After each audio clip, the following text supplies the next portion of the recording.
नमस्कार, स्वागत है आपका स्वतंत्र समय न्यूज में। मैं हूं अर्शद खान और आप देख रहे हैं हमारा खास कार्यक्रम आज का मुद्दा।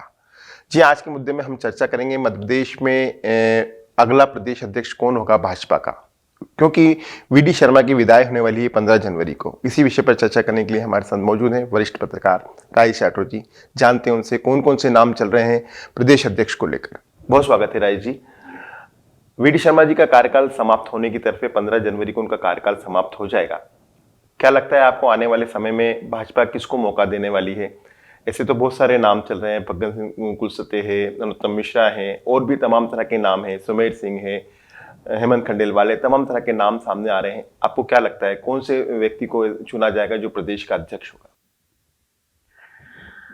प्रदेश भाजपा अध्यक्ष के संगठन की जो प्रक्रिया है चुनाव की, वो इस तरह से है कि पहले अभी जिला अध्यक्षों के चुनाव होंगे और 15 जनवरी तक प्रदेश भाजपा अध्यक्ष का चुनाव होना है, जो निर्धारित तारीख है। लेकिन वो आगे पीछे भी उसमें हो सकता है।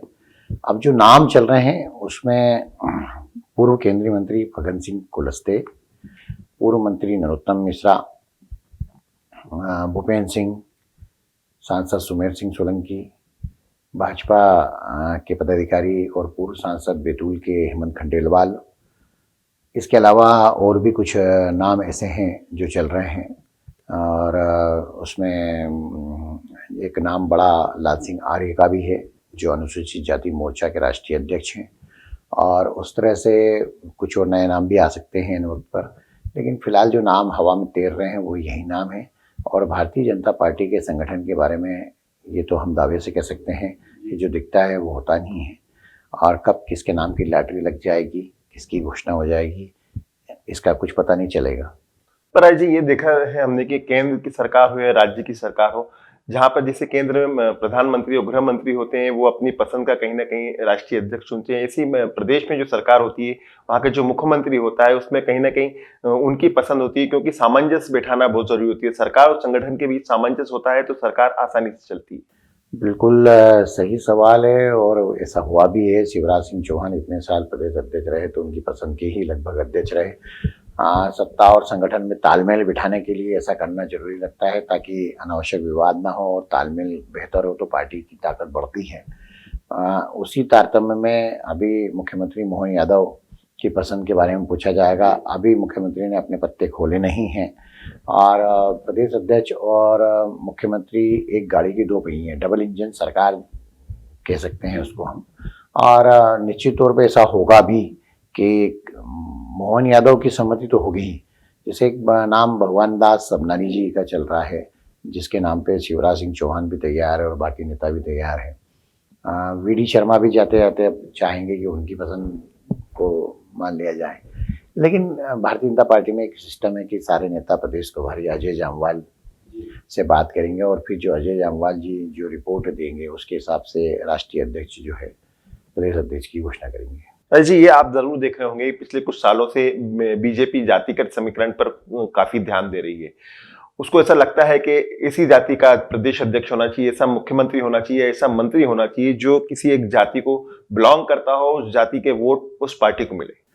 हाँ, निश्चित तौर पे जाति समीकरण का पूरा ध्यान रखना पड़ता है, चूंकि पिछड़े वर्ग से मुख्यमंत्री अभी हैं और इंदौर उज्जैन संभाग के ही वो माने जाते हैं। तो मुझे ऐसा लगता है कि इस बार दूसरे संभाग के किसी नेता को ये मौका मिलेगा। और निश्चित तौर पे चूंकि भाजपा बनियों की पार्टी कहलाती है, तो सामान्य वर्ग का भी प्रदेश अध्यक्ष हो सकता है, जैसे अभी वीडी शर्मा थे। और हो सकता है कि SC ST मोर्चा के कोई नेता को बना दिया जाए या किसी दलित को भी बना दिया जाए। इस तरह की बातें सामने आती है, और जाति समीकरण का ध्यान तो सभी दल करते हैं आजकल। तो जी, केंद्रीय नेतृत्व सोचता है कि प्रदेश में जो नेतृत्व दिया जाए उसका समीकरण ऐसा हो जो तालमेल बने सभी जातियों के बीच।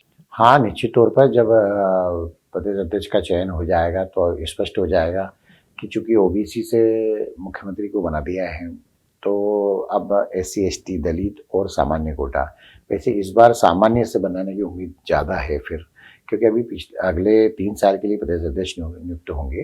तो ऐसे में अभी यहाँ कोई चुनाव नहीं, कोई चुनौतियाँ नहीं है, सिर्फ सत्ता के साथ तालमेल रहे, मुख्यमंत्री के साथ टकराव ना हो, दोनों की सहमति से काम चले, इस तरह का प्रयास जरूर किया जाएगा। तो ये भी माना जाए कि जो जिलों के और शहरों के जो अध्यक्ष हैं उनकी उनकी नियुक्ति या उनका चयन भी प्रदेश अध्यक्ष के चयन के बाद ही होगा, या उनकी घोषणाएं पहले हो जाएंगी? नहीं, ऐसा है कि जो पार्टी ने अपना चुनाव कार्यक्रम घोषित किया उसके अनुसार तो 31 दिसंबर तक सभी नगर और जिला ग्रामीण दोनों अध्यक्षों की नियुक्ति होना है।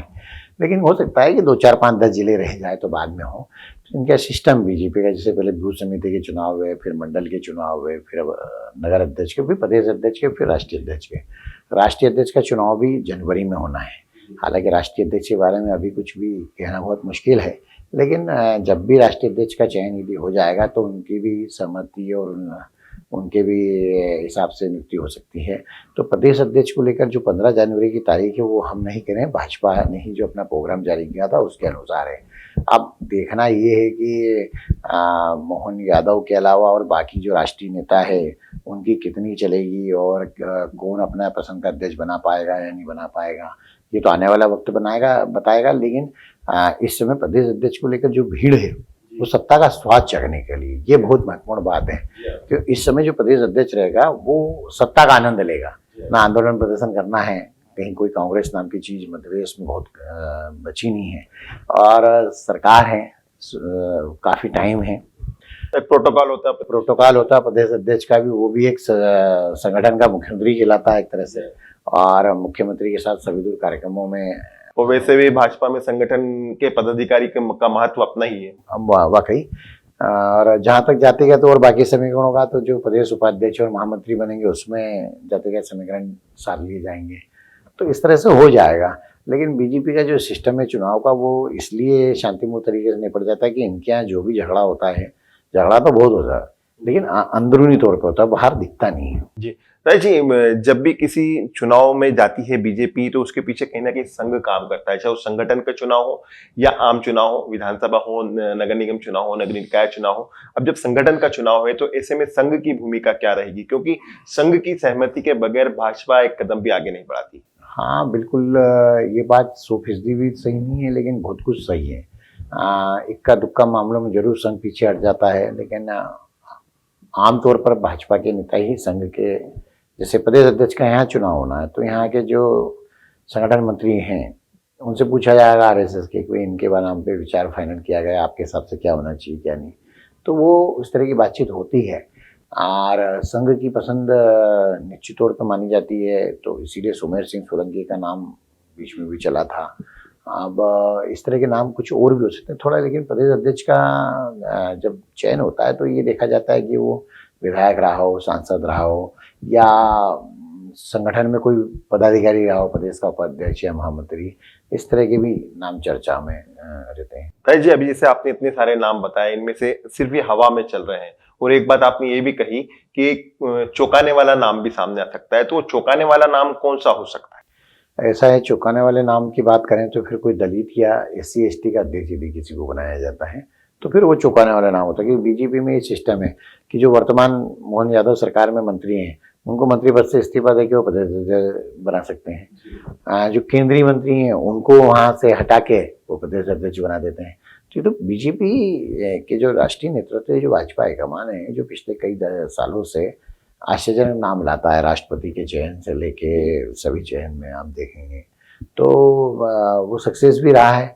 और फिर जो नाम आता है उस पर सारे नेता एक स्वर में हाँ भर देते हैं और फिर संगठन अपना काम करना शुरू कर देता है। जी, एक बहुत अच्छी आपने बात कही थी कि सत्ता का सुख मिलेगा जो प्रदेश अध्यक्ष बनेगा, तो ऐसे कई सारे मंत्री हैं जो लूप लाइन है, क्या वो नहीं चाहेंगे कि वो इस्तीफा दे दें और प्रदेश अध्यक्ष बन जाए?